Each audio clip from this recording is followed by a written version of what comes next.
Love gospel వీక్షకులందరికీ సర్వశుభాలు తెలియజేస్తూ ఉన్నాం. ఉత్తరప్రదేశ్లో అలహాబాద్ కోర్టు ఇచ్చిన తీర్పు ఆశ్చర్యానికి గురిచేస్తుంది.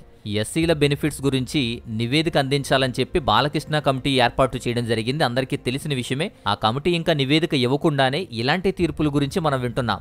ఇటీవల 2025 నవంబర్ 21న అలహాబాద్ హైకోర్టు ఒక ఆదేశాన్ని, స్పష్టమైన ఆదేశాన్ని జారీ చేసింది. ఉత్తరప్రదేశ్ ప్రభుత్వం క్రైస్తవ మతంలోకి మారినటువంటి ఎవ్వరికీ లేని చింత ఎస్సీలు ఎవరైతే ఉన్నారో షెడ్యూల్ కులాలు, వారి ప్రయోజనాలను నిర్మూలించాలి, మతం మారిన వాళ్ళకి ఎస్సీ ప్రయోజనాలను ఆపివేయాలి అని చెప్పి ఇతర క్యాస్టులు, ఇతర ప్రయోజనాలు ఎలా ఉన్నా ఎస్సీలు మాత్రం అనుభవించకూడదు. అలా అనుభవిస్తే గనక దాన్ని ఫ్రాడ్ ఆన్ కాన్స్టిట్యూషన్, రాజ్యాంగం మీద మోసంగా అభివర్ణించింది. ఫ్రాడ్ ఆన్ కాన్స్టిట్యూషన్ అనే పదాన్ని వాడడం చాలా బాధాకరంగా అనిపించింది. పైగా ఎస్సీలు అణచివేతల్లోనూ, అణగారిన బ్రతుకుల్లోనూ, కులమత వ్యతిరేకతలతోనూ ఇప్పటికీ బ్రతుకుతున్న ఎస్సీలు ఫ్రాడ్ ఆన్ కాన్స్టిట్యూషన్ అని చెప్పడం అనేది ఎంత ఆశ్చర్యకరం.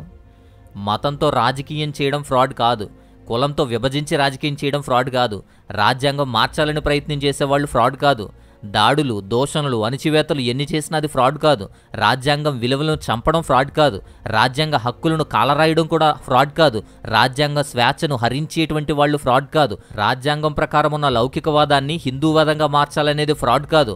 లౌకిక దేశంగాను, లౌకిక రాజ్యంగాను ఉన్న దేశాన్ని ఏం జరుగుతుంది? ప్రతి ప్రోగ్రాంలోనూ, ప్రతి ఈవెంట్లోనూ కూడా ఏం జరుగుతుంది? లౌకిక తత్వం ఎక్కడ కనబడుతుంది?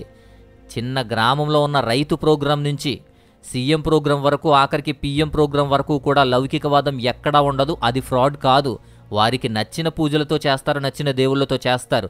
అదే ఇతరులకు నచ్చిన ప్రార్థన చేస్తే ఫ్రాడ్, ఇతర నచ్చిన దేవుణ్ణి నమ్మితే ఫ్రాడ్. ముఖ్యంగా ఎస్సీలు మాత్రం సంఖ్యల కట్టుబాట్లు లేకుండా ఉంటే మాత్రం అది ఫ్రాడ్. దేశంలో ఎన్ని సమస్యలున్నా అవేం పట్టించుకోరు కానీ కులం, మతం మీద పైశాచిక ఆనందాన్ని కావాలి. అది దేశభక్తి, అది ఫ్రాడ్ కాదు. దేశంలో ఎన్ని దాడులు, ఎంత అవమానాలు, ఎంత అణగారిన జీవితాలు బ్రతుకుతున్నా సరే ఎస్సీలు మౌనంగానే ఉంటారు. ఆధిపత్య కులాలు వారిని హేళన చేస్తూనే ఉంటారు.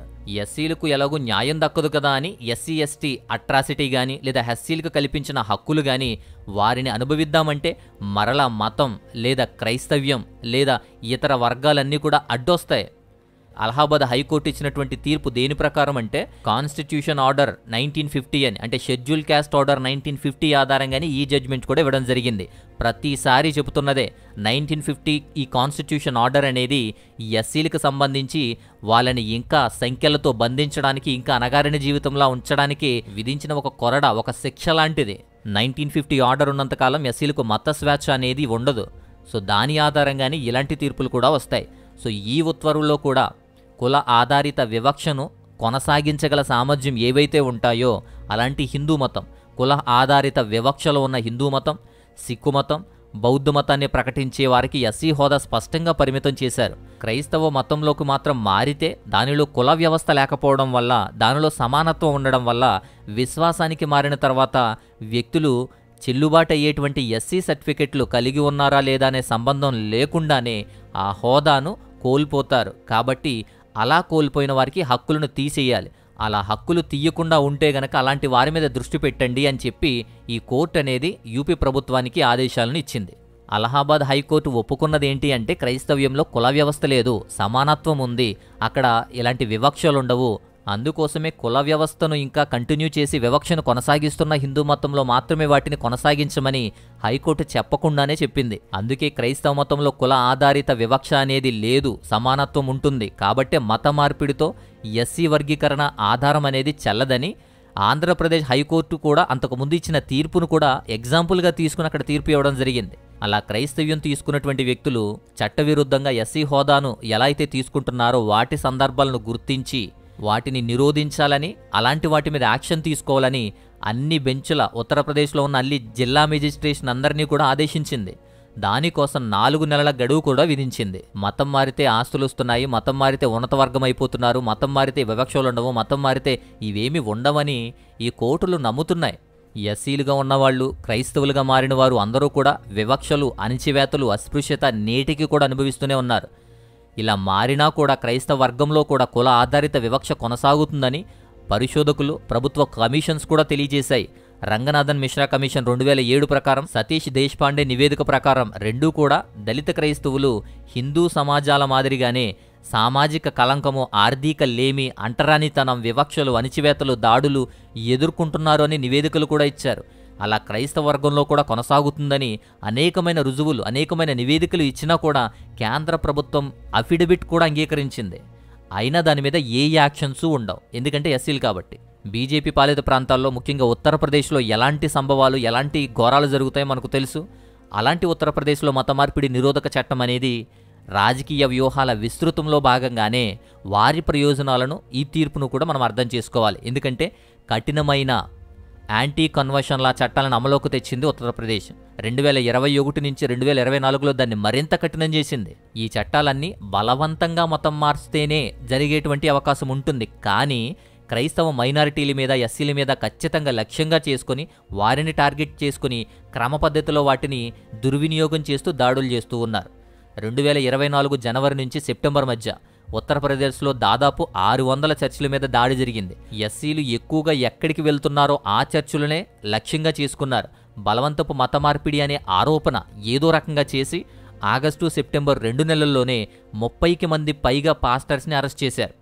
చాలామంది ఎప్పటికీ కూడా కస్టడీలోనే ఉన్నారు. ఇవన్నీ ఎందుకు జరుగుతున్నాయి? కోర్టు ఇలా తీర్పు ఎందుకు ఇచ్చింది? ఎందుకు చట్టం ఇంకా కఠినమైపోయింది? ఎందుకు ఇలాంటి దాడులు, అరెస్టులు జరుగుతున్నాయి అంటే రాజకీయపరమైన ఇంకో కారణం చెప్పనా? రాజకీయపరమైన ప్రేరణ ఒకటి ఉంది. ఎందుకు అంటే ఇటీవల జరిగినటువంటి ఎన్నికల్లో బీజేపీకి చాలా తక్కువగా ఓట్లు పడ్డాయి. ఎందుకు అని పరిశీలకులు భావిస్తే 2024 సార్వత్రిక ఎన్నికల్లో బీజేపీ సమాజ్వాదీ పార్టీకి గణనీయమైనటువంటి పార్లమెంటరీ సీట్లు కోల్పోయింది. ఎందుకు అంటే దళిత ఓటర్లు మాత్రమే మద్దతును తగ్గించేశారు. వారు మాత్రమే వారికి ఓటేయలేదు. ఇది ఆ పార్టీల్లోనూ అలాగే హిందుత్వ ఉగ్రవాద గ్రూపుల్లో కూడా ఆగ్రహాన్ని రేకెత్తించింది. దాని ఫలితంగానే దళితుల మీద దాడులు, దళిత చర్చిలు అలాగే వాటి సభ్యుల మీద హింసాత్మకమైన దాడులు పెరిగాయి. చట్టాన్ని ఇంకా కఠినం చేస్తున్నారు. ఇలాంటి తీర్పులను ఇస్తున్నారు.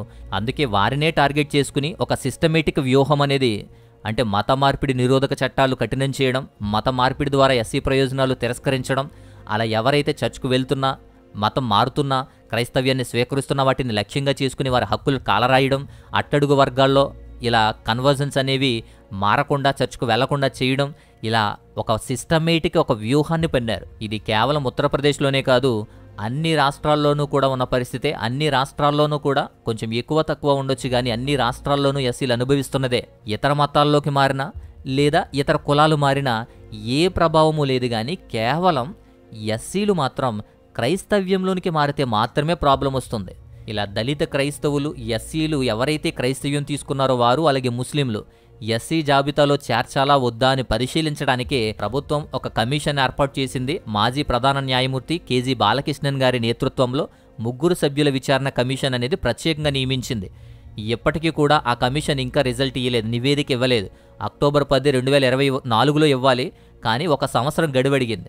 అయితే అక్టోబర్ 10, 2025కి ఇవ్వాలి, కానీ ఎప్పటికీ కూడా గడువు అడగలేదు. అది ఏం జరుగుతుందో తెలియదు, ఇంకా నివేదిక సమర్పించలేదు, ఇంకా ప్రాసెస్లోనే ఉంది. హక్కులు కల్పించమని ఈ కమిటీ చెప్పినప్పటికీ కూడా ఏం జరుగుతుందో తెలియదు. ఎందుకంటే రంగనాథన్ మిశ్రా కమిటీ 2007లో దళిత క్రైస్తవులు, ముస్లింలకు ఎస్సీ హోదా ఇవ్వాలి అని సిఫార్సు చేసినప్పుడు ప్రస్తుతం దాన్ని ప్రక్కన పెట్టి ఇది లోపభూయిష్టమైనది అని చెప్పి కొత్త కమిషన్ ఏర్పాటు చేసింది. ఈ కమిషన్ నివేదిక ఏం చెబుతుంది, ప్రభుత్వం దాని మీద యాక్షన్ ఏం తీసుకోబోతుంది అనే దాని మీద ఇప్పుడు ఆధారపడి ఉంది. ఎస్సీల భవిష్యత్తు అంతా వాటి మీదే ఉంది.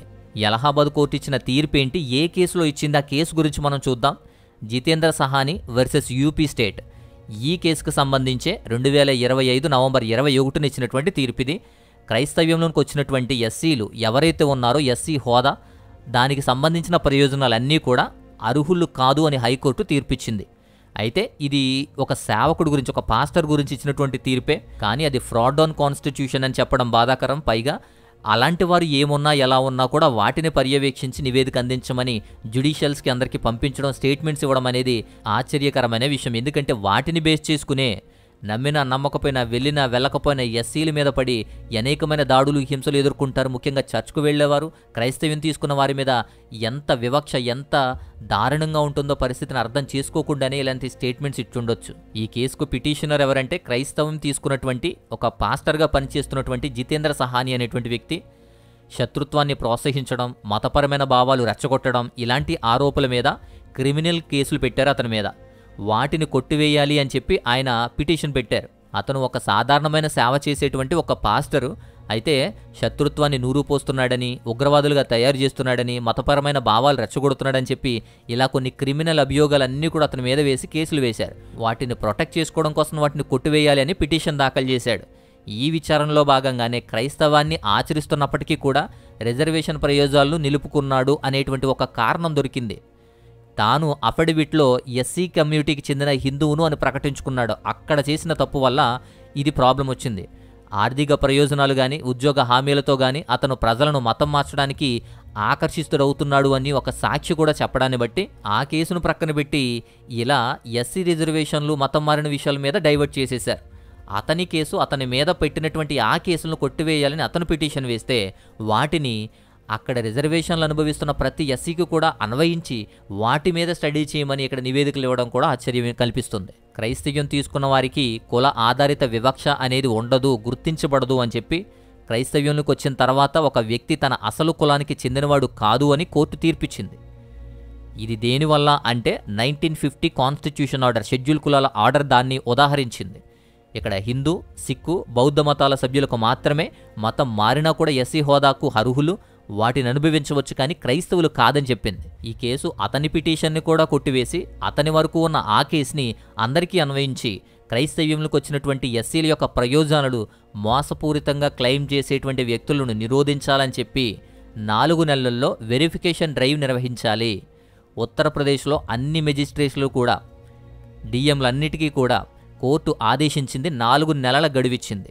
ఒకవేళ అలా మిస్యూజ్ చేసినా నిర్ధారించబడిన కఠిన చర్యలు తీసుకోవాలని ఆదేశాలు కూడా జారీ చేసింది. అయితే కొందరు అడిగింది ఏంటంటే, అన్న ఈ కేసును చూస్తే ఇది దేశమంతా వర్తిస్తుందా లేదా యూపీకి మాత్రమే వర్తిస్తుందా అని. ఇది దేశమంతటికి వర్తింపచేసేది కాదు. ఆల్రెడీ కమిషన్ ఇంకా నివేదిక ఇవ్వాలి. ఆ కమిషన్ వచ్చేంత వరకు, నివేదిక వచ్చేంత వరకు వెయిట్ చేస్తారు. దేశమంతా ఇది వర్తింపచేసేది కాదు, వర్తించేది కాదు. అలానే యూపీ అంతా కూడా వర్తిస్తుందా అంటే యూపీ అంతా కూడా వర్తించేది కాదు. జ్యుడిషియల్ వ్యవస్థలే, జిల్లా మెజిస్ట్రేట్లు ఎవరైతే ఉన్నారో పెండింగ్లో ఉన్న కేసులన్నింటిలోనూ కూడా ఇలా ఎవరైనా మోసపూరితంగా నిర్ధారించబడితే అలాంటి మెజిస్ట్రేట్ కోర్టుల్లో ఉన్నటువంటి వాటిల్లోనే ఏదైనా తప్పుగా దొర్లితే వాటి మీద యాక్షన్ తీసుకోమని డిఎంలకి, అంటే డిస్ట్రిక్ట్ మెజిస్ట్రేట్లకు మాత్రమే ఆదేశించింది. కానీ ముందు వెనక జ్ఞానం అజ్ఞానం ఏమీ తెలియకుండా గుడ్డుదనంతో పోయేటువంటి అనేకమైన ఉగ్రవాద శక్తులు ఉన్నాయి కదా, ఈ ఉగ్రవాద శక్తులు ఈ కోర్టును కానీ, ఈ తీర్పును కానీ, ఈ స్టేట్మెంట్లు కానీ వాటిని బేస్ చేసుకుని ఆల్రెడీ యాంటీ కన్వర్షన్ లా అనేది మరింత కఠినం చేశారు. దాన్ని బేస్ చేసుకుని ఇప్పటి వరకు అనేకమైన ఫ్రాడ్ అరెస్టులు చేపిస్తున్నారు. అలాగే ఇలాంటి స్టేట్మెంట్లు కూడా ఉపయోగించుకొని యాంటీ కన్వర్షన్ లా, ఈ హైకోర్టు ఇచ్చినటువంటి స్టేట్మెంట్లు, వీటిని ఉపయోగించుకొని కనీసం ఇది ఎందుకు, ఏమిటి, జ్ఞానం అజ్ఞానం, మంచి చెడు ఏమీ వివేచన లేకుండా ఉగ్రవాద గ్రూపులు ఉన్నాయిగా, వాళ్ళు ఈ ఎస్సీల మీద పడి ఇంకా ఎక్కువ చేయడానికి ప్రయత్నం చేస్తారు. వాటిని బేస్ చేసుకుని అక్కడ ఉన్న క్రైస్తవ్యంలోనికి మారిన ఎస్సీల మీద వారు ఇలాంటి చర్యలు తీసుకునేటువంటి అవకాశం ఇంకా ఎక్కువ అవుతుంది. అంతే తప్ప ఇది దేశమంతా వర్తించేది కాదు. అక్కడ ఉన్నటువంటి ప్రతి ఒక్కరిని ఇంటింటికి వెళ్ళి డోర్ కొట్టి నువ్వు మారావా అని అడిగేది కూడా కాదు.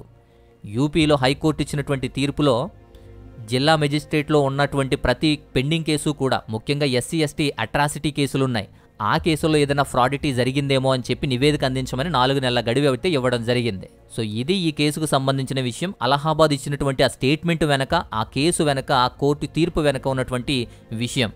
ఇప్పటికీ కూడా ఎస్సీలు, షెడ్యూల్ క్యాస్టులు ఇప్పటికీ అణగారిన వర్గంలాగా, అలా క్రైస్తవ్యంలోనికి మారిన వ్యక్తులకు హక్కులు లేకుండా, మత స్వేచ్ఛ లేదు, భావ స్వేచ్ఛ లేదు, అలాగే కుల ఆధారిత వివక్షలు, అంటరానితరం అన్నీ కూడా ఇంకా అనుభవిస్తూనే ఎవరో కొద్ది మంది మాత్రం చదువుకుంటూ ముందుకు వెళ్తే వాళ్ళ మీద పడి, రిజర్వేషన్ల మీద పడి ఏడ్చి ఇంకా ఎస్సీలను అణగారిన జనంలాగా అణగదొక్కడానికి ప్రయత్నం చేసే ప్రభుత్వాలే ఉన్నాయి. రాజ్యాంగం వచ్చి ఎన్ని సంవత్సరాలైనా ఇంకా ఎస్సీలు స్వేచ్ఛగా జీవించడం లేదు, స్వేచ్ఛగా నమ్ముకోవడం లేదు, అలాగే స్వేచ్ఛగా బ్రతకటమూ లేదు. సో ఇదంతా మీకు అర్థమైంది అనుకుంటున్నాను. సో ఇది విషయం. ఈ విషయం కనుక నచ్చితే ఖచ్చితంగా లైక్ చేయండి, ఇతరులకు కూడా మంచిగా షేర్ చేయండి. అనేక మందికి ఈ విషయాలు అర్థమవుతాయి. సో మరొక అద్భుతమైనటువంటి మంచి విషయంతో మరొక టాపిక్ ద్వారా మరలా వస్తాను. అంతవరకు సెలవు. నమస్తే.